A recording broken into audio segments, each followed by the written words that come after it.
eu quero que os senhores e as senhoras imaginem uma criança de 10 anos vítima de estupro grávida.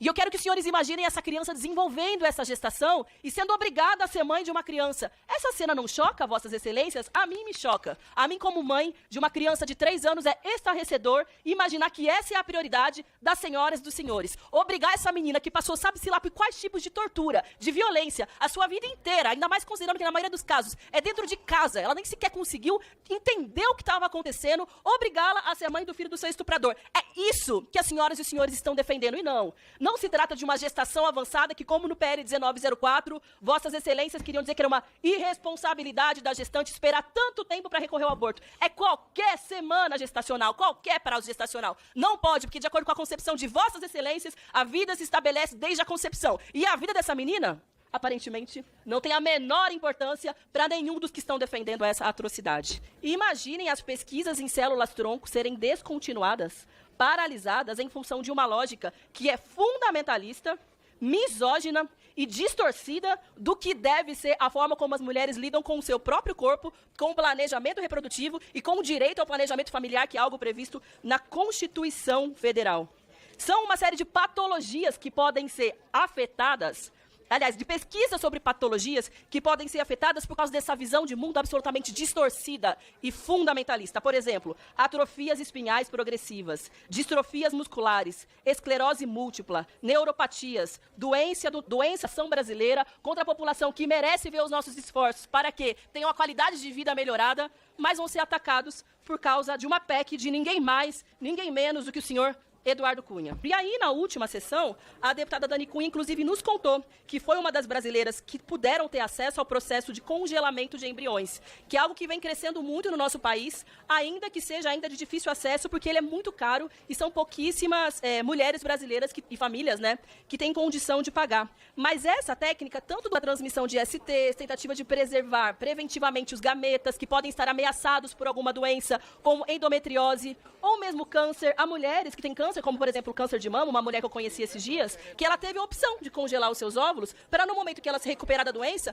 ela poder acessar um método de reprodução. Não vai poder mais. Teve câncer, não pode mais congelar embrião, não pode mais congelar o óvulo, não pode mais desenvolver o sonho de ser mãe. Por quê? Eu lhes pergunto por quê. E o que isso tem a ver com defesa da vida? É de uma empáfia, é de uma provocação, de uma desfaçatez e de uma para aquelas que vão ser obrigadas a carregar um sofrimento de dar à luz para uma criança que não vai ter condição de sobrevivência extrauterina, paralisar pesquisas em células-tronco, impedir possibilidade de alguns exames complexos no pré-natal, impedir que mulheres com câncer possam ser mães no período posterior. Então a vida de quem os senhoras e senhores estão defendendo? Falem a verdade. Isso aqui é uma PEC misógina, é uma PEC de retrocessos e, mais uma vez, colocando os direitos das mulheres como uma grande negociata, porque temas assim, os senhoras e senhores já perceberam? Só aparecem em momentos de crise, de emparedamento do bolsonarismo, no momento em que são desmascarados, que estão pelas cordas e que podem e devem ser presos pelos crimes contra a democracia que cometeram, é que atrocidades como essa aparecem para agitar para sua base social, para fingir que estão no comando das decisões, mas não estão. Essa PEC provavelmente vai ser aprovada no dia de hoje, mas saibam que as digitais dos senhores vai estar contra a vida de milhões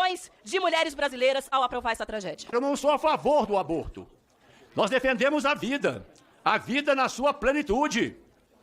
Mas nós vivemos situações extremas que devem ser consideradas, inclusive, à luz da melhor tradição cristã, sempre comprometida com a vida, com a dignidade da pessoa humana.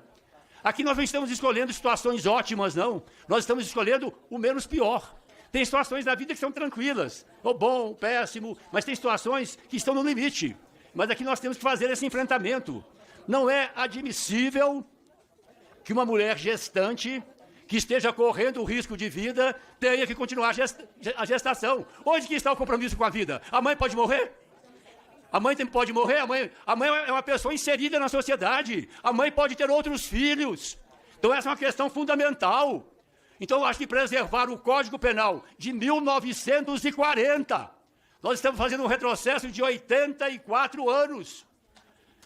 A mãe tem preferência, é uma pessoa inserida na sociedade, é uma personalidade viva, com relações humanas, compromissos e certamente, muito possivelmente, com outros filhos e outras pessoas que dela dependem. Na mesma linha, exigir que uma pessoa, especialmente uma criança, uma adolescente, mas qualquer mulher, exigir que ela mantenha a gravidez em decorrência de um estupro, de uma violência sexual? Nós queremos sim, eu quero a vida, quero crianças bem-nascidas, quero crianças saudáveis, quero crianças com relações afetuosas com seus pais, inseridas numa boa comunidade familiar, mas uma criança nascida de um estupro, de uma violência sexual, é inaceitável. Da mesma forma que também a questão da anencefalia, uma criança já manifestamente impossibilitada de viver, sem cérebro. Qual o sentido dessa gravidez? Então eu não considero o aborto uma coisa positiva, mas eu considero que em situações extremas, onde esteja em risco a vida da mãe, onde esteja em risco a vida de um adolescente, de uma jovem e mesmo de uma mulher madura violentada. Porque a vida humana, além da dimensão física, pressupõe também a dimensão psíquica, a dimensão emocional, a dimensão espiritual. E uma pessoa, uma mulher agredida sexualmente, seguramente a sua dimensão humana ficará reduzida. Ficará muitas vezes impossibilitada de realizar a sua vocação, as suas potencialidades. O Brasil demorou 50 anos para trazer mulheres para o Brasil. E nesse período foi estrupada mulheres indígenas, mulheres negras, uma sociedade que nasce pelo estrupo. Não pode ser uma sociedade que dá certo. E hoje, nessa discussão, é a prova disso. O Brasil ainda, que nas suas matrizes mais profundas, hoje questiona um direito de mulheres que, por exemplo, o povo Machacali foi exterminado, a 40 Machacali matavam seus companheiros para que não pudessem mais ter filhos. Hoje, nessa ação que nos vimos aqui hoje, de mulheres democraticamente se manifestando, o que precisava ser retirado era a PEC de pauta. Não por força a presença das mulheres. A nossa luta não é uma ameaça, porque a maior mobilização inegável que aconteceu nos últimos tempos, caro companheiro Patrus Ananias, deputada Érica Cocai, foi a mobilização no Brasil das mulheres, inclusive mulheres cristãs, mulheres evangélicas, porque nós estamos aqui em defesa da vida. Pessoas que são vítimas do estupro não pode dar certo, família, porque carrega cicatrizes profundas de uma sociedade. E nós, mulheres indígenas, que somos representantes de outras mulheres ancestrais que foram vítimas do estupro desde 1500. E não adianta medir por semana, porque a dor não se mede por semana. A forma da história construída familiar não se mede por semana. As altas taxas de violência sexual, eu fui no território Yanomami pelo menos 3 vezes. E lá mais de 30 casos subnotificados de meninas de 10, 12, 13 anos que foram vítimas do estupro de garimpo e tem que dar à luz a um filho que é vítima do estupro de uma sociedade que nunca quis aceitar os povos indígenas.